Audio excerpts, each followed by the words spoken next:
ನಮಸ್ಕಾರ. ನಮಸ್ತೆ ಸರ್. ಏನ್ ನಿಮ್ಮ ಹೆಸರು? ಶಂಕರ್ ಅಂತ. ಏನ್ ವ್ಯಾಪಾರ? ನನ್ನ ಹೆಸರೇ ಶಂಕರ್ ಗಿನ್ನು ಅಂತ. ಗಿನ್ನು ವ್ಯಾಪಾರ ಮಾಡ್ತೀವಿ ಸರ್. ಹೆಸರೇ ಶಂಕರ್ ಗಿನ್ನು ಅಂತ. ಶಂಕರ್ ಗಿನ್ನು ಅಂತ.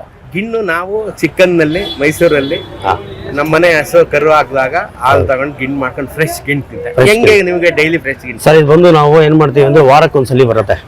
ಈಗ ಮಂಡ್ಯ, ಚಿತ್ತೂರು ಈ ತರ ಬರುತ್ತೆ. ಬಂದಾಗ ಏನ್ ಮಾಡ್ತೀವಿ, ಸ್ಟೋರ್ ಮಾಡ್ತೀವಿ. ಫ್ರೀಜ್ ಅಲ್ಲಿ ಸ್ಟೋರ್ ಮಾಡ್ಬಿಟ್ಟು 30 days ಬರುತ್ತೆ. 30 days ನಾವೇನ್ ಮಾಡ್ತೀವಿ, ಡೈಲಿ ಮಾಡ್ತೀವಿ. ಎಷ್ಟು ಬೇಕೋ ಅಷ್ಟು ನಮ್ನಿ ಹಾಲ್ನ ಗೀ ಹಾಲ್ನ ಮಿಕ್ಸ್ ಮಾಡಿ ಮಾಡ್ತೀವಿ.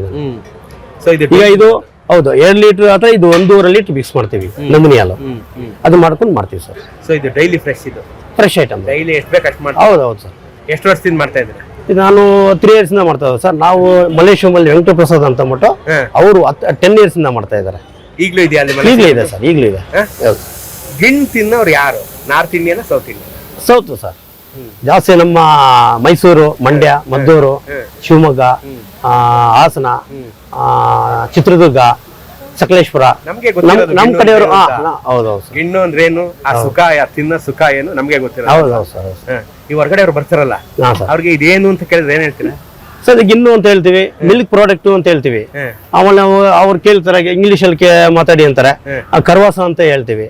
ಕನ್ನಡದಲ್ಲಿ ಗಿನ್ನು ಅಂತ ನಾವು ಮಾತಾಡಿ, ಗಿನ್ನು ಅಂತ ನಾವು ಹೇಳ್ತೀವಿ ಅವ್ರಿಗೆ.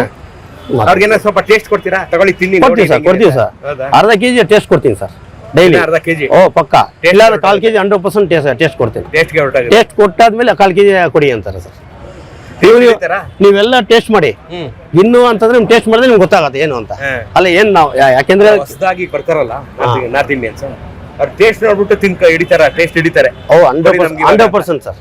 ಹೌದಾ? ಟೇಸ್ಟ್ ಮಾಡಿದ್ರೆ ಇಮಿಡಿಯೇಟ್ಲಿ ತಗೊಂತಾರೆ. ಆಮೇಲೆ ಹುಡ್ಕೊಂಡ್ ಬರ್ತಾರ, ಹುಡ್ಕೊಂಬಂದು 1/4 ಕೆಜಿ ಅರ್ಧ ಕೆಜಿ ತಗೊಂಡೋಗ್ತಾರೆ. ಹೌದಾ? ಹೌದು ಸರ್. ಸಾಮಾನ್ಯ ಗಿಣ್ಣು ಯಾವ ವಯಸ್ಸಿನವ್ರು ತಿಂತಾರೆ ನಿಮ್ಮ ಕಸ್ಟಮರ್? ಸರ್, ಈಗ ಚಿಕ್ಕ ಮಕ್ಳು ಅಂದ್ರೆ, ಇವಾಗ ಚಿಕ್ಕ ಮಕ್ಳಿಂದ ಅವರು ಅಪ್ಪ ಅಮ್ಮಂದ್ರು ಇದು ಗಿನ್ನು ತಯಾರಿ ಎಲ್ಲಿ ಆಗತ್ತೆ ಅಂತ ಅವ್ರು ಹೇಳಾದ್ಮೇಲೆ ಅವ್ರು ತಿಂತಾರೆ. ಯಾಕಂದ್ರೆ ಗೊತ್ತಿರಲ್ಲ ಅವ್ರಿಗೆ, ಚಿಕ್ಕ ಮಕ್ಳಿಗೆ ಗೊತ್ತಿರಲ್ಲ.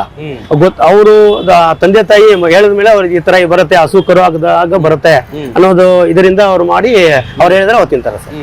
ಅವ್ರು ರುಚಿ ಹತ್ತಾರೆ. ಹೌದೌದು ಸರ್. ಇಲ್ಲರೆಲ್ಲ ನನ್ನ ವಯಸ್ಸಿನವ್ರು 100% ಸರ್. ನನ್ನ ವಯಸ್ಸಿನವ್ರು ಪಕ್ಕ ಸರ್. ಹೌದು. ಯಾಕಂದ್ರೆ ನಾವು ತಿಂದು ನೋಡಿ ರುಚಿ ನಮ್ಗೆ ಇನ್ನೇನ್ ರುಚಿ ಸರ್. ಹಾಸನ ಕಡೆಯವರು ಎಲ್ಲಾ ಮಕ್ಳು ತಿಂತಾರೆ ಸರ್, ಯಾಕಂದ್ರೆ ಗೊತ್ತಿರುತ್ತೆ. ಸಕಲೇಶ್ಪುರ ಅವ್ರಿಗೆಲ್ಲ ಏನು ಅಂತಂದ್ರೆ ಆ ಕಡೆ ಹಸುಗಳು ಇರ್ತವೆ, ಅವ್ರಿಗೆ ಗೊತ್ತಿರುತ್ತೆ, ಅವ್ರೆಲ್ಲರೂ ತಿಂತಾರೆ, ರುಚಿ ತೋರಿಸಿರ್ತಾರೆ.